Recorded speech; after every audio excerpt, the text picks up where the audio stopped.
রাক্ষসী কোনো খাওয়া না পেয়ে এদিক ওদিক করে ছুটতে থাকে।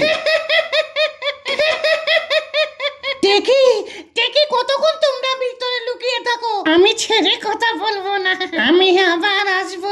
রাক্ষসী সেখান থেকে চলে যায়। কিছুক্ষণ পর কাকাতুয়া মাথা বের করে দেখে কেউ নেই, সেই কারণে সে আবার নিজের ঘরে নিশ্চিতভাবে ঘুমিয়ে পড়ে। আর এদিকে টুনি ও টুনির স্বামী দুজনে মিলে পুকুর পাড়ে আসে। টুনির স্বামী বলে ওঠে, এই টুনি, এদিকে আয়, চল বাড়ি চল। তারা দুজনে মিলে বাড়ি চলে যায়। যেতে যেতে হঠাৎ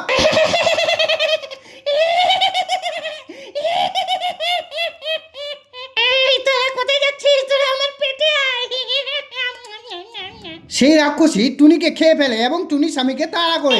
একবার খাবো, দুইবার খাবো। টুনির স্বামী কিছু বুঝতে না পেরে সে সাধু বাবার কাছে ছুটে যায়। ওম নমঃ শিবায়, ওম নমঃ শিবায়, ওম নমঃ শিবায়। বাবা বাবা, আমার স্ত্রীকে রাক্ষসী খেয়ে ফেলেছে বাবা। এতে আমার কিছু করার নেই রে বাচ্চা। তবে হ্যাঁ, একটা উপায় আছে। যারা যারা এই ভিডিওটা দেখছে তারা যদি একটা করে লাইক, একটা করে সাবস্ক্রাইব করে, তাহলে টুনি আবার বেঁচে যাবে। ওম নমঃ শিবায়।